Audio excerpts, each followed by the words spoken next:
Middle of the sixth midah, Chafetz Chesed hu. And we learned as the background to this, what the Tomer Devorah brings us to try to explain a concept. He brings us to the Sefer Yecheskel, the time of the Chorban Bais Rishon. And it was obviously a time of great, I was reflecting on this morning, it was obviously a time of great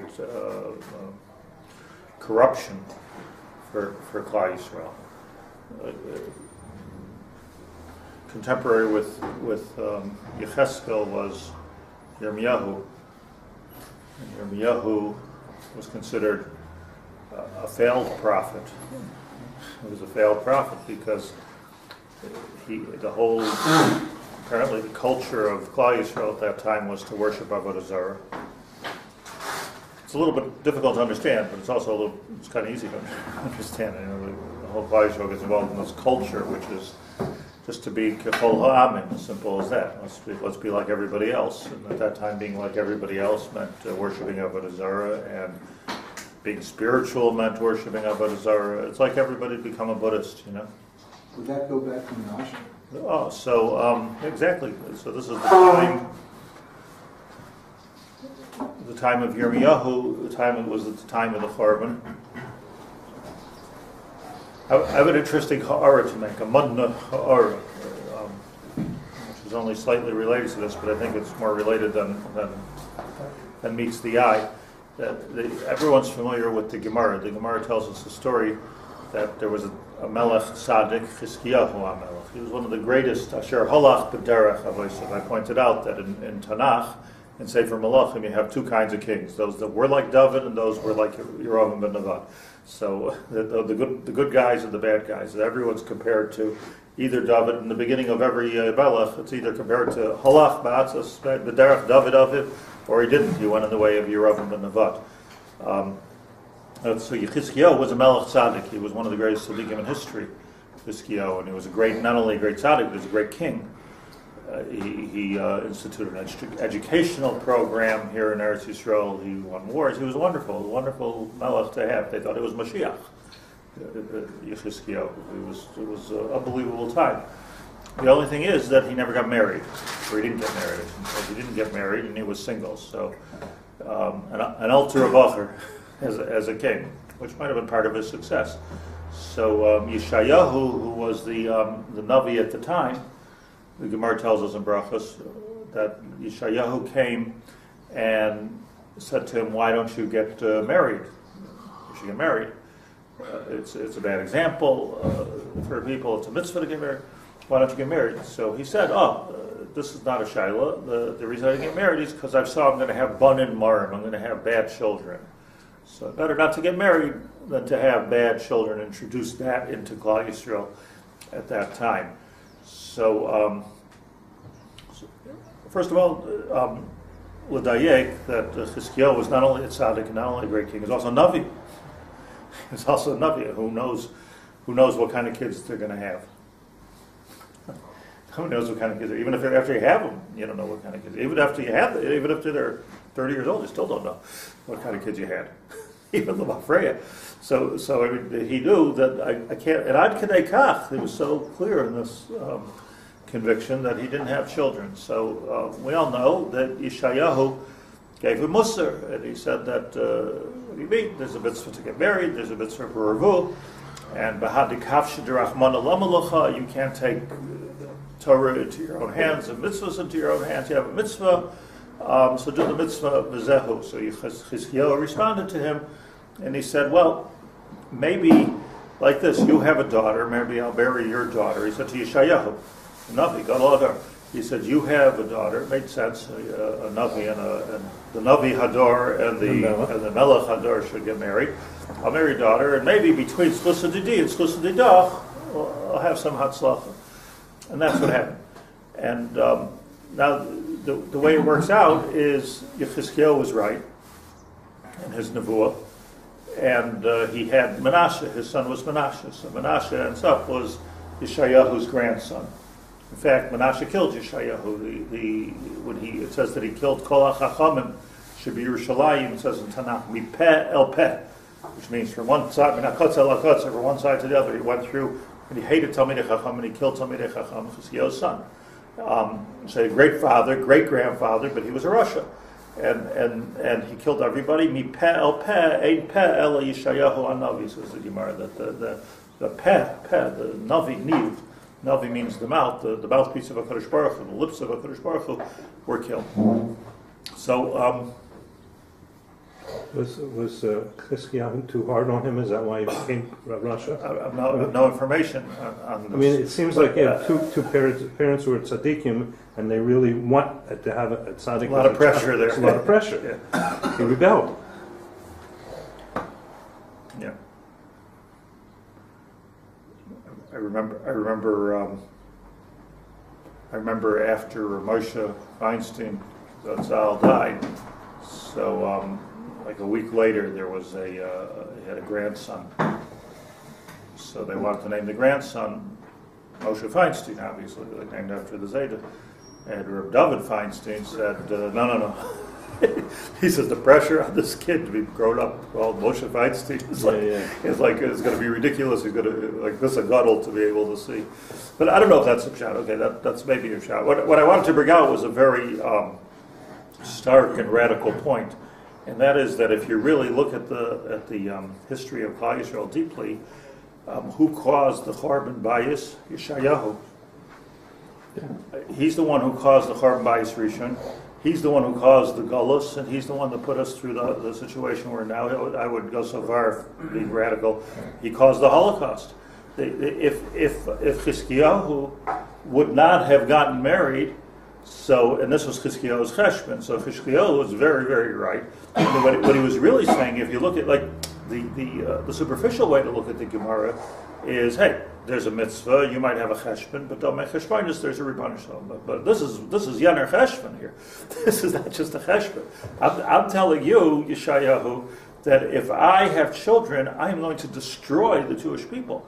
I'm going to destroy the Beis Hamikdash. I'm going to destroy Klal Yisrael. Possibly, I'm going to send them into Gullus. I mean, you're talking very. And on this, Yeshayahu said, "The hadikav shedrachman alam l'chol is none of your business. You have to do a mitzvah." Okay, it's. You talk about. Shook me up this point. You talk about like the micro and the macro.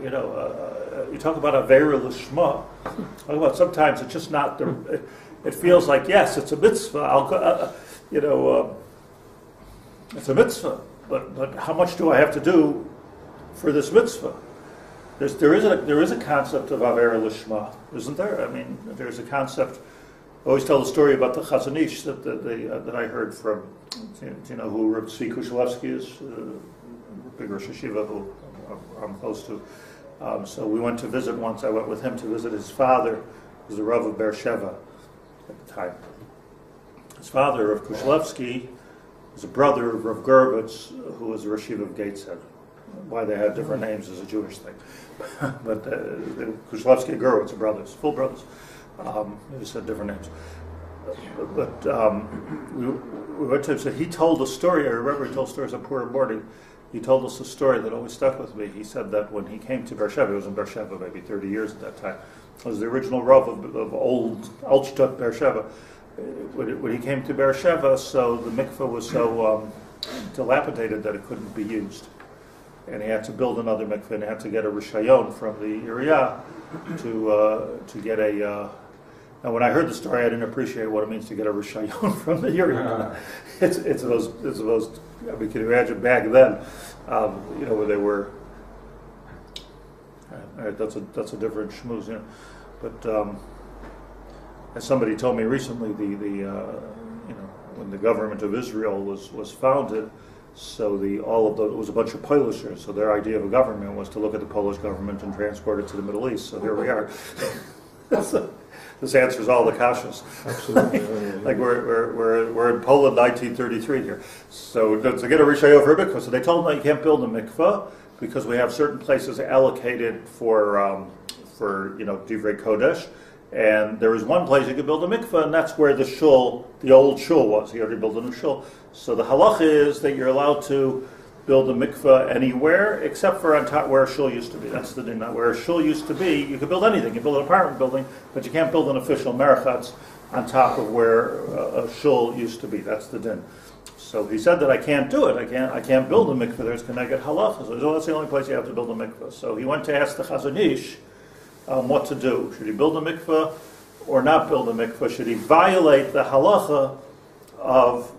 Should he violate this halacha of not building a mikveh on top of a shul or not? So the Chazon Ish told him he should build a mikveh. Connected halacha.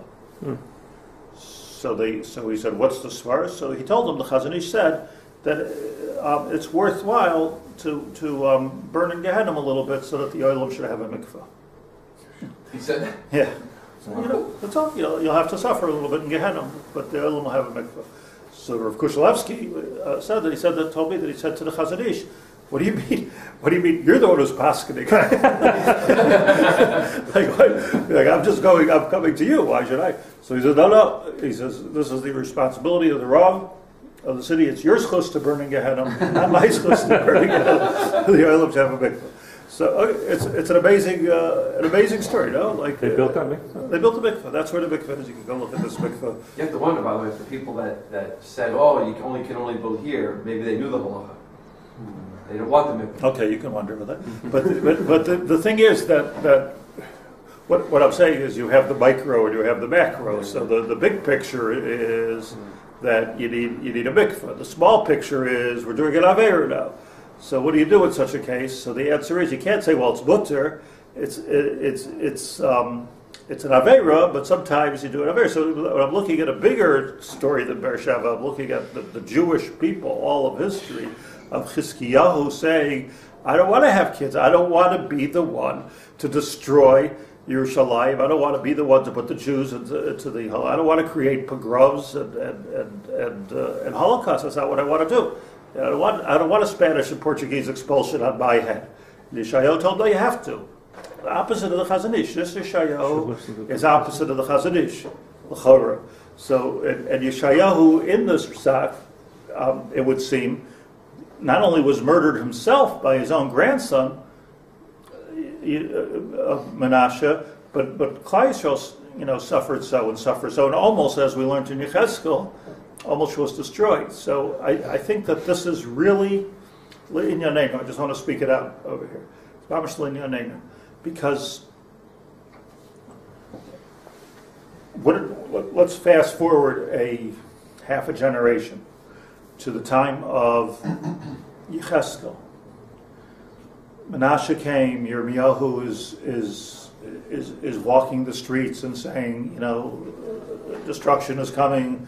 Yeshayahu's with the board in front of him and the board back, walking back and forth. Like the destruction is coming. The destruction is coming. Nobody's listening. Menashe tried to have him killed. That didn't work out too well. And he got the holdest Menashe.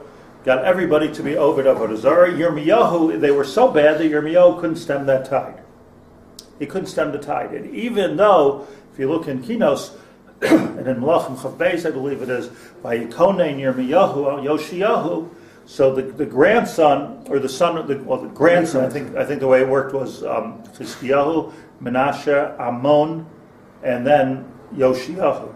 So the grandson became good again.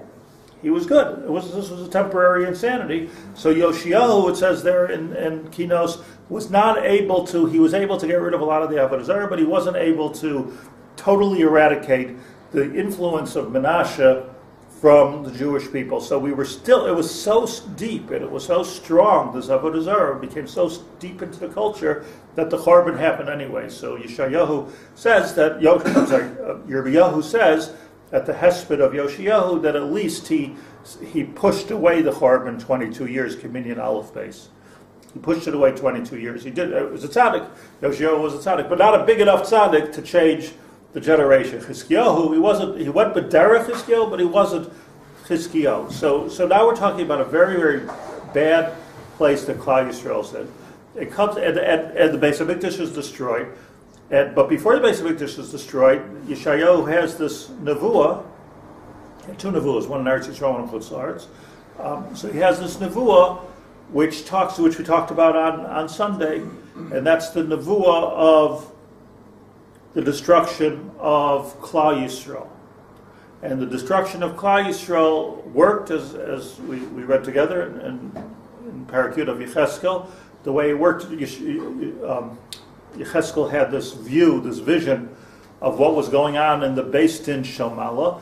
And in the Beis Din Shomala, what was happening is that HaKadosh Baruch Hu paskin din, not on the Beis HaMikdash, on Klal Yisrael. Kalya, they will be destroyed. Dehainu, I created the Jewish people for a reason, and they didn't fulfill that purpose.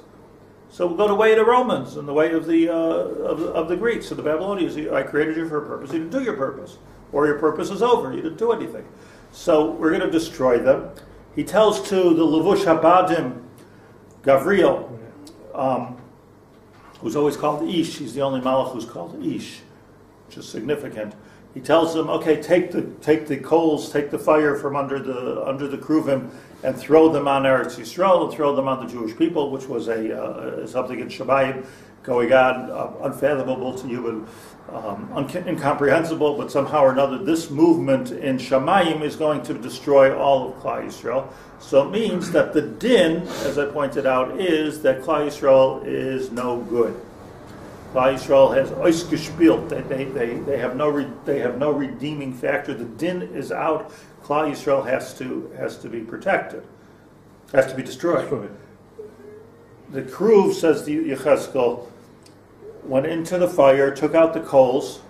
The Kruv, that's the angelic figurines that are in our Beis HaMikdash and in the Beis Din Shomala. The Kruv takes out the hot coal. Venira, says the in Tanakh, kepisas yad, and somehow or another marked on the kruv, on the coal, is a hand. What's the hand? So says the Gemara, that's the chesed that Klal Yisrael did. And now HaKadosh Baruch Hu says that's the ish levush habadim, pulls out the coal. There's a hand, and the chesed changes everything. And HaKadosh Baruch Hu says, this is all unbeknownst to us. This is all going on in Shemayim. If Yecheskel didn't have this vision into the Shemayim, we would never know the story. But this was frightening, what was going on behind the scenes, or above the scenes. What was going on in Shemayim, HaKadosh Baruch Hu says that I'm not going to destroy the Jewish people because of the chesed that they did and do and continue to do. So the Ramak explains that don't think that you have the Avodah Zarah on the one side and you have the Chesed on the other side, and somehow the Chesed outweigh the Avodah Zarah, because that's not true. There was already a din in Shemayim, Emes.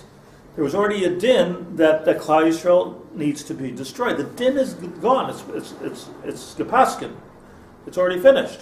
So what was the Chesed? The Chesed says that even though there's a din, even though I'm right, even though Klal Yisrael has to be destroyed, nevertheless, I'm not going to destroy them. Instead, he destroyed the Beis HaMikdash, he destroyed Yerushalayim, and everybody breathed a sigh of relief when the Beis HaMikdash was destroyed. Tisha B'Av is a Yom Simcha. You don't say Tachnun on Tisha B'Av because Alo Eitzim V'Alo Avonim, that instead of Klal Yisrael being destroyed, because we have the advantage of the Nevuah of Yecheskel, instead of Klal Yisrael being destroyed, the Beis HaMikdash in Yerushalayim was destroyed. So it means to say, is a very important distinction. It means to say that there was already a din, it was already paskin, and somehow or another the chesed, the pisas yad chesed, the Yisrael Oishim Zebazeh, saved us. So it's not that the chesed got into the din at all. It's that there was a din, and the chesed was al-atzad, somehow or another that saved us. That's what we learned from the Sefer Yecheskel. Comes the Tomer Devorah, and he learns, and I'm going to get back to Yeshayahu in a moment. Comes the Tomer Devorah, and it says two great lessons, one bigger than the other. The small lesson is, which we need to explain, the small lesson is that look how Chesed could save the Jewish people. That's the small lesson. Acts of Chesed. So, somehow or another, whole Klal Yisrael is chayiv destruction, but as Marty said, that there's some women in a sisterhood kitchen baking cookies for the poor, and that's saving Klal Yisrael. So that's unto itself a great message. That's a small message, but that's the way HaKadosh Baruch Hu works. And I want to take a minute to understand how that works. But I just want to jump the gun for a second. So B'tzad Echad, you see from the whole story of Yecheskel that Chesed can save Klal Yisrael. It means that even if we'd be learning Torah all day, that wouldn't have done it. Even if we would be wearing tefillin all day, that wouldn't do it. It's dafka somehow Chesed. So the question there we have to ask is, why is Chesed, and how does that go even beyond the final psak din of HaKadosh Baruch Hu? The deeper message, the Tomer Devorah message of the story is that look what's going on over here. There's already a din. And when there's a din, there's a certain absolute hashkafa that one develops, a mentality that one develops, a killer mentality that one develops, and HaKadosh Baruch Hu didn't develop that mentality. It means to say, let's say, God forbid, you decide that you want to shoot somebody, for good reason. You just decide you want to shoot. The person is just a bad person, and they have no and you decide in your head a din that you want to kill someone. Okay, so that's radical, hard to imagine, because none of us want to kill somebody. But let's say you want to hate somebody. That's already Karavello saying, I just don't want you in my life. Go away. I don't want you here. When we make a decision, I'm not saying a mashal, but the mashal is the nimshal. When we make a decision to absolutely hate somebody, so we vilify the person. That's what we have to do in order to rationalize our hate. And then, if somebody would come along with some kind of like he's done a lot of good, he did some chesed. We don't want to hear that, because you're ruining my routine now. But in other words, if we're going to decide, let me go back to my radical case. If we're going to decide to kill somebody, I don't want to hear about any good anymore. The din is gepaskin. I don't want to, if I decide I'm going to shoot Hitler, I don't want to hear how he was a Boy Scout. I want to kill him. So in order for me to kill him, I can't be open to hearing anything good. Not that there's anything good to say. I remember, just as a bushel, I remember when that whole Madoff story happened. Terrible. Like so many people got hurt, and so many. So many little old ladies lost their fortunes, and Hadassah women lost everybody. It was terrible. It affected everybody, particularly the Jewish world. And he was so vilified. I mean, he became like a monster, which is probably correct. He became like the ultimate Haman, the ultimate monster of the generation. But I remember that one of the people that lost his fortune was Elie Wiesel. Okay. I don't think he had such a fortune. He had a few $1 million, and he lost his fortune, and he wouldn't comment to the press. Everybody was talking about how terrible it was. This organization, that organization. YU, I think, lost a lot of money. Everybody lost a lot of money, and he wouldn't comment. So finally, we commented on why he's not commenting, and he's really a spokesperson for many people. And he said that. He said, first of all, nobody's commenting on the amount of money they made with him over the years. That was his first comment. And he says, and second of all, that he did a lot of good too. Now here's a man who just lost a few $1 million, but he said he did do. He says, so this idea of just vilifying him, Lagamri. Now when you don't have the loss, it's easy to be a philosopher. But he had the loss. I mean, here is a rich man, now he's a poor man. So he said this idea of just completely vilifying somebody, that they have no redeeming qualities. He says it just doesn't speak to me. It's not something that I think is the correct thing. So I took note of this because it's so connected human nature. When we're angry, we want to be angry completely. Everything the person does is bad. Everything, the way they walk, the way they talk, the way they wear their hat, everything is bad. L'mafreya, everything is bad, is a false person. So it's a tremendous amount of gevura to be able to somehow or another see something good when everything is bad, and I've already paskined it in that it's bad. Don't confuse me with the truth. Right? So the answer is, we're talking about God. So HaKadosh Baruch Hu can see the hand of Chesed even though there's a din. Becomes a Tomer Devorah, he says, but you know what? We're B'Tselem Elokim, so we're meant to imitate God. We could be godly in this. And being godly means even when your finger's on the trigger, even when it's halfway, the spring is ready to go, if somebody says something good, so consider it. Your mind can't be closed to seeing good. Now, everybody has something good. So you just shoot his leg? Just move it. What's that? It doesn't mean like let go completely. Of course not. Of course not. It doesn't mean to let go completely, nor did HaKadosh Baruch Hu. He shot us in the leg. He destroyed Yerushalayim. But the ability, it's like Reb Shlomo Carlebach used to say that, I'm quoting all the dignitaries today.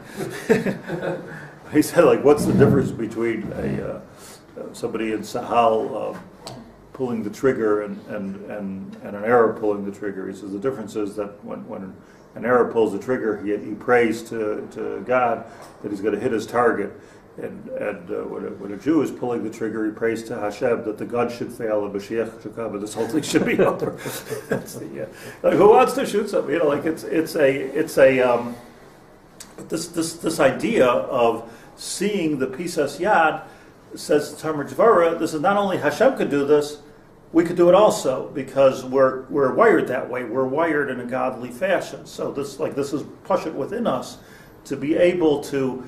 Which when you think about it, is Herculean. Like if you're being hurt and you've already decided, and the din is correct. We're not talking about the din is not correct. We're talking about this is God here. We're talking about the din is correct. But the din is correct. Nevertheless, there's a piece of yad. Don't forget about this yad of Chesed and the printout. So the Malach Gavriel comes running out with the printout of Chesed. What about this? What about this? Okay, like you say, lower the gun. Everything. The reason why the chesed I'm assuming is because we assume once a person has a chesed, there's still that ability to change.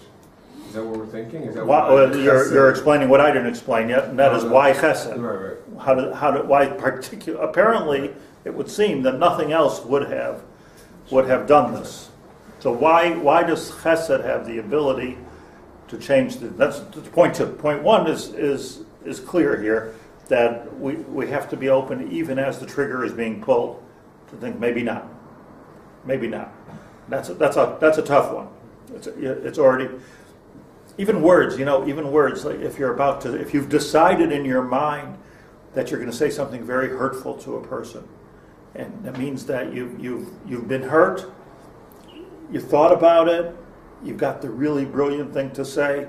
It goes through from my brain, it goes through from my heart, it goes through my brain, from my brain it goes through my nervous system goes into my throat it goes onto my tongue, and now I'm ready. And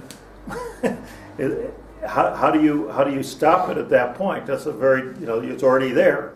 I can't stop it any longer. It's already there. So this the Gaon says, and the Gro says, that if you can just stop it right there. Not talking about stopping it before it happens, but stop it there at the end. So zoche laor hashchina she'ein kol beria v'malach yicholon liskos. That second is the moment to get the shchina. You can be zoche to nevuah. Whatever the person says at that moment, believe it, because it's mamish nevuah. You're zoche to nevuah at the second of stopping. So this is message one. Why chesed? And why does it say Talmud Torah connected? Right, but not for this. Not for this. No. Look, before I get to the why chesed, I just want to excuse me a second, because before I get to the why chesed, let me just get to this point, back to this point of Yeshayahu. There are a lot of things flying around here. The point with Yeshayahu, I think, is this. Chizkiyahu was right, Yeshayahu was wrong on a macro level. Correct? You with me on this? Are we all multitasking correctly? I'm a little bit ADD, so I have it in a few different places at once. But if Yeshayahu was wrong, Yeshayahu caused the Churban Beis HaMikdash. However, think about this. If Chizkiyahu would have done it his way and wouldn't have had children, and there wouldn't have been a Churban, then that would have been the end of the Malchus Beis David. Because Chizkiyahu was the last in the line of the Malchus Beis David. It means that Yeshayahu came to Chizkiyahu, not telling him, hey, you got a mitzvah, why don't you do a mitzvah? He was telling him, you are the Malchus Beis David, I see Mashiach. They thought, Chizkiyahu maybe thought himself he was Mashiach. Yeshayahu said, no, you're not Mashiach. There's still going to be a Mashiach. So if you don't have children, who's going to be the Mashiach? We already have a Nevuah. The Mashiach has to come from David HaMelech. There is nobody else. There isn't anybody else. You have to have children. You had no brothers? No. And it comes out that Chizkiyahu is saying, yeah, but look at this tension. Do we want Mashiach? Very expensive. Mashiach is very expensive because now we're talking about it's going to cost us a Churban Beis HaMikdash, it's going to cost us Golus, it's going to cost us inquisitions, pogroms, and Holocaust. Do we want Mashiach? Yeshayahu says that that's the ultimate goal is Mashiach. We want Mashiach. So you're talking about the Chazon Ish. The Chazon Ish is saying the Aveira Lishma is doing Aveira now for the long-term good. Chizkiyahu is saying, I'm doing an Aveira now by not getting married for the long-term good. Comes Yeshayahu who says, no, I'm a bigger Navi than you are. It's the short-term good, long-term bad. So I could see even further. The one thing that we both see is that the kid's going to be a Rasha. And there's going to be a Churban. So you're seeing further than me? No, I'm seeing further than you. I'm seeing David HaMelech. I'm seeing Mashiach. I'm seeing Mashiach. That's what I'm seeing. And with all of the costs, I'm seeing Mashiach. Isn't this the ultimate in seeing something positive when everything about it is negative? It's the ultimate. In other words, we're not only talking about in the dimension that we're in. Even if you look at all of history prophetically as it's going to unfold, there's a good at the end of this, and that good is the. This is why Rabbi Akiva said when he said the Churban Bayesheni, this was why his point was Kol Man David Rachman L'Tav. At the end, we're going ahead in history. At the end, it's a good thing.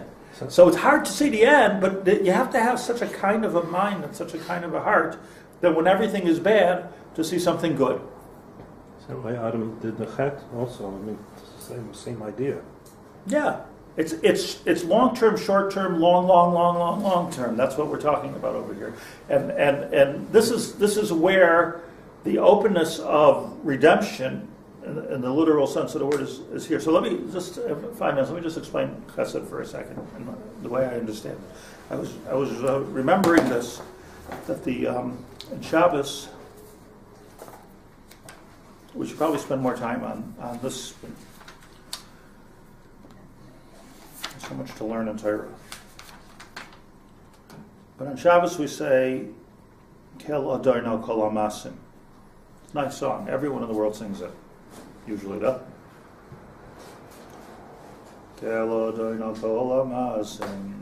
Everyone sings it, and I'm wondering how many people understand it. Baruch Baruch Lefi Kol Neshama. So let me just skip to the middle, and then I'll go back. Here we say,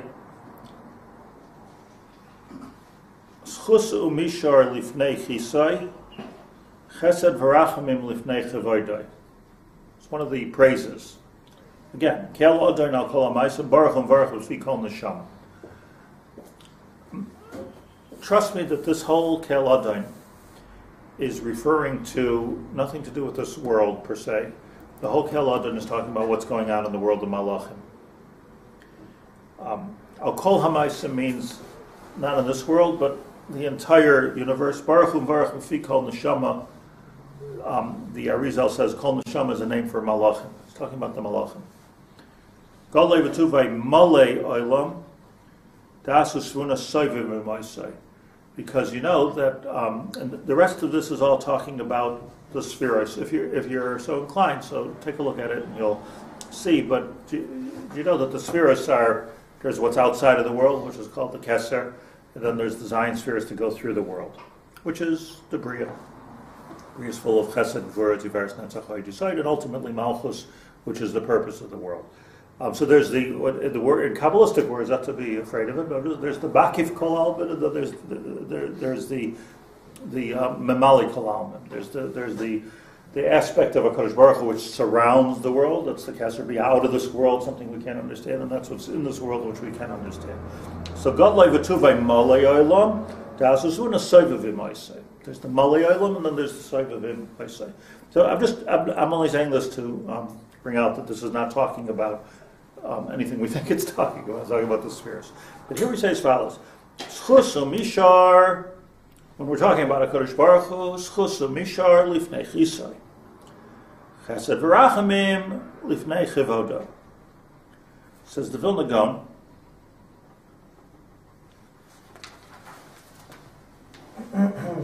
Siddur HaGrot should have the Vilna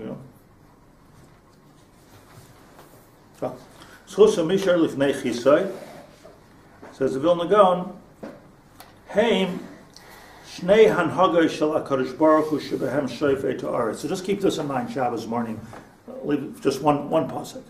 That there are two ways that HaKadosh Baruch Hu is Shofei Ha'aretz, judges the world. One of them is called Schusu Mishar Lifnei Chisai, meaning what's going on in front of the Kisei HaKavod. And the other thing is what's going on Chesed V'Rachamim Lifnei Kivodo. So one of them is Lifnei Chisai, and one of them is Lifnei Chivodo. If you daven Nusach Sfard, it's Chesed V'Rachamim Malei Chivodo, I believe. But let's go with this Nusach HaGrot. Heim Shtei Hanhagoi Shel HaKadosh Baruch Hu Shebehem Shofei Ha'aretz. Schusu Mishar Lifnei Chisai. That first one, how's that sound? Schus umishar. Does that sound like what? Midas ha din. Yeah. Why? Schus. Mishar. Schus. If you're a Zakai. If you're a Zakai. It's all, in other words, it's a merit system up there. Schus is not a positive thing. I mean, we use it in a positive way. But sometimes the last thing you want somebody to tell you that your schus will help you. Don't do that to me.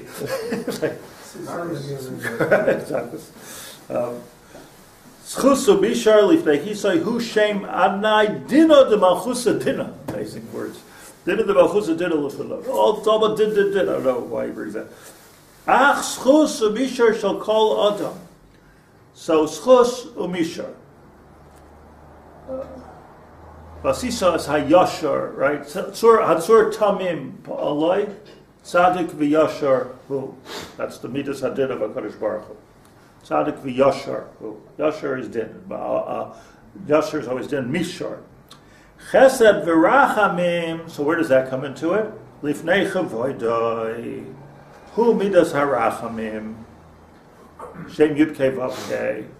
So there's a din and there's a rachamim. V'im einon, says the Gra, v'im einon maspikin aschus v'amishar, oz hachesed v'arachamim lifnei chivoidoi. What a beautiful going. When we were singing and he's thinking that schusu mishar lifnei chivoidoi is mamish the Tomer Devorah. Schusu mishar lifnei kisei, because the kisei is in the. I'll give it a little bit more in the Siddur HaShalah.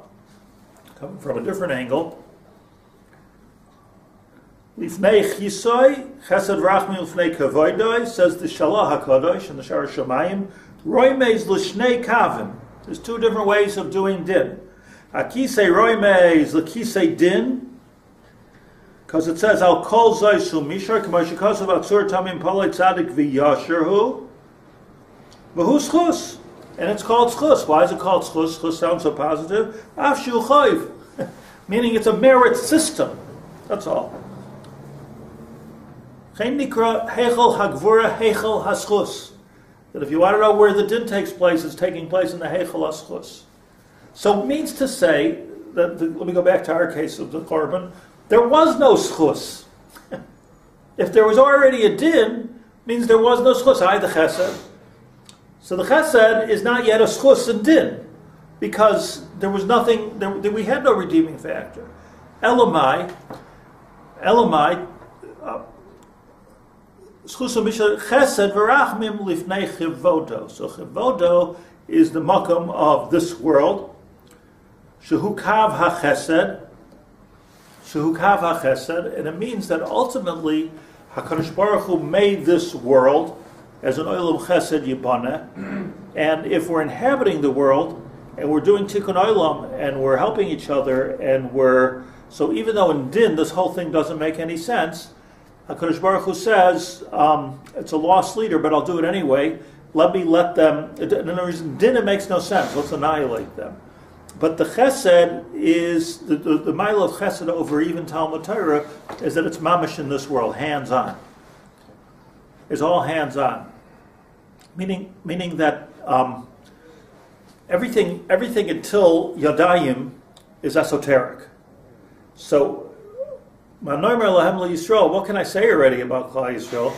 If they're doing chesed zeh b'zeh, so even though the din is like this, but they are fulfilling the concept of malchus.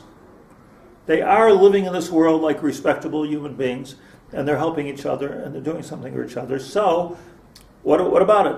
So there's a malchus, like something is happening. At least it's a continuity for malchus. So the Klal Yisrael is worshiping Avodah Zarah, Gilei Arayos, and Shvichas Damim, and killing Yeshayahu, and trying to kill Yirmiyahu, and like who would want to live in such a time? But somehow they were doing chesed, and by the Churban Beis Hamikdash Hasheni. So we weren't killing anybody. We were worshiping Avodah Zarah, but there was no chesed. There was sinas chinam. Do we know exactly the chesed of that door that's second? Maybe it was chesed of another door that's second. I mean, it didn't have to be adopted that door. They were doing chesed. They were. I mean, because that's what it says in Yechezkel. The lumen is on the Lasos, right. So that's the Kvod Hashem. The Kvod Hashem refers to the Shekhinah, right? The Kvod Hashem is what's going on in this world.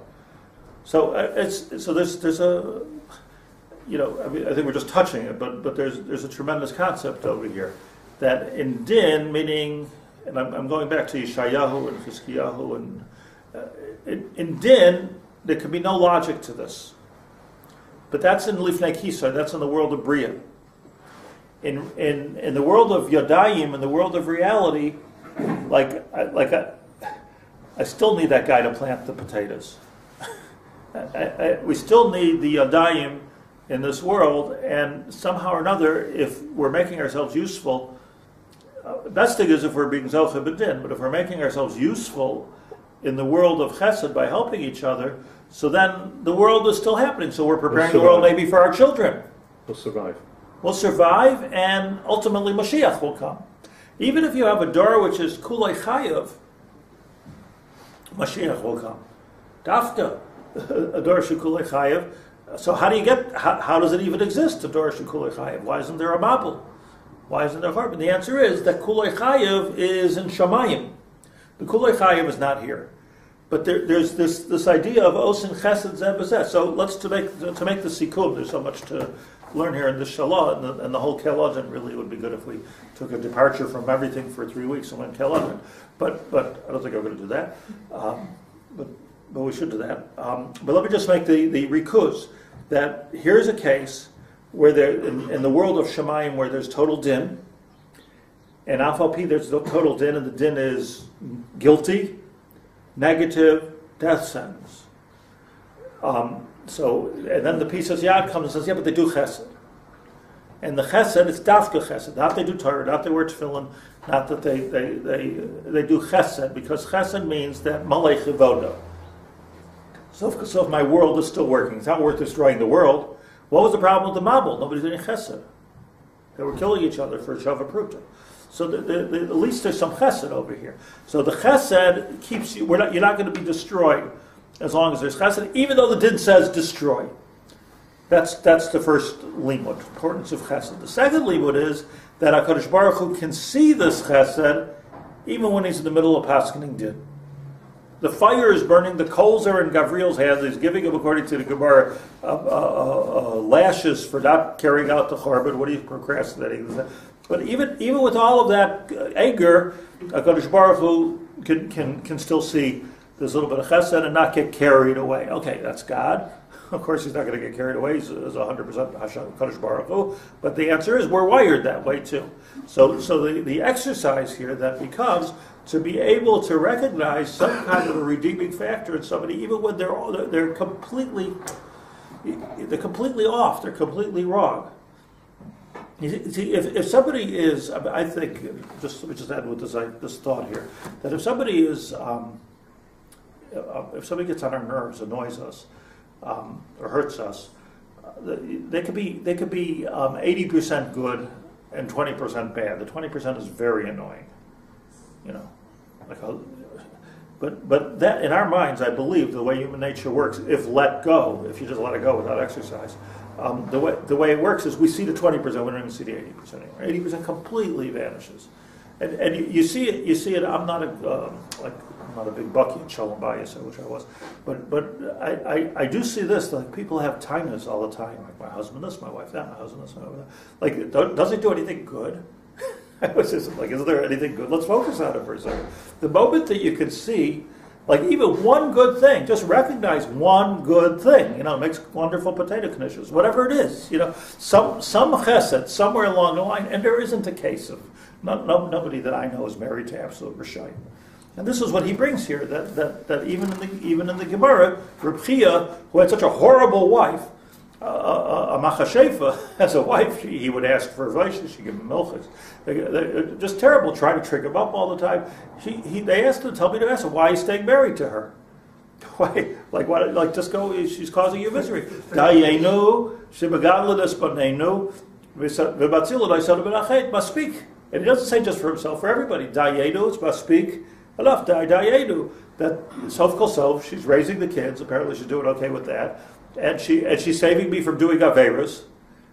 So this is a very honest statement by Rabbi Chia that he's going to go do Averas if she's not. And so what's he says? So marry somebody else who'll save us from doing Averas and raise my kids and be a good cook and give me what why can't? So the answer is that's not the pshat in the Gemara. The pshat in the Gemara is that he didn't lose sight of the two chesed things that she did, even though in din she had no reason to stay married to me.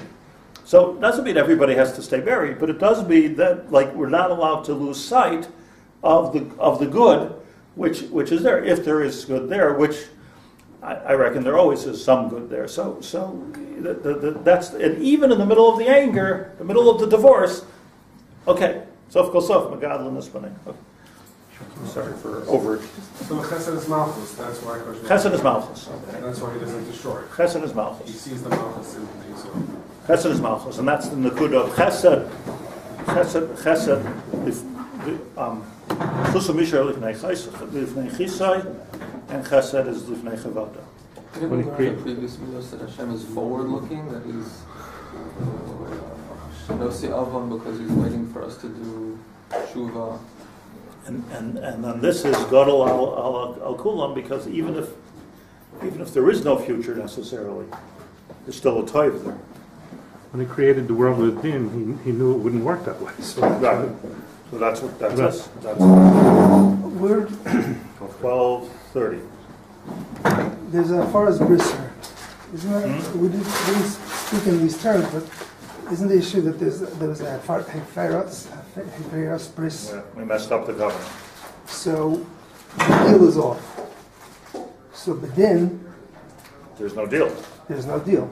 So then Bedin we're like every other nation, and then that befalls us.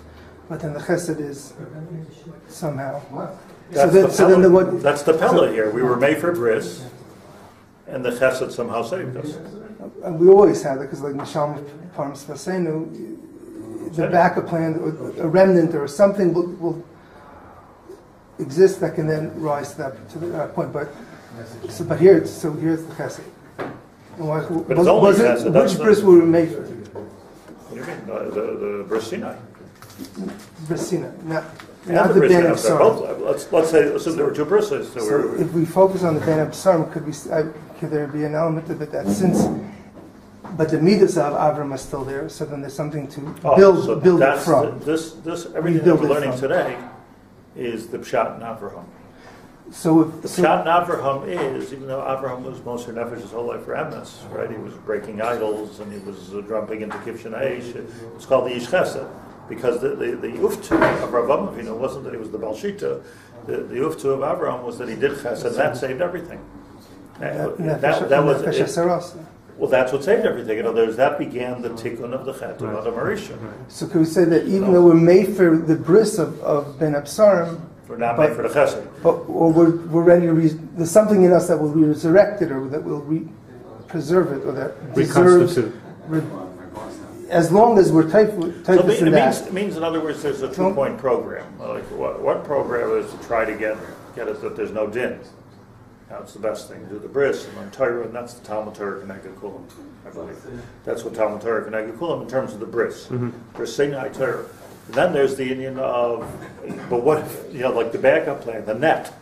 There's the guy walking between the two towers, but where's the net? The net is the chesed. So, you really have to work on the plan B here. In case the din fails, that there should always be the safety. Because the original bris is off. Far's bris is a far's bris, not just what do you have? We had a bris, it's gone. We don't have that.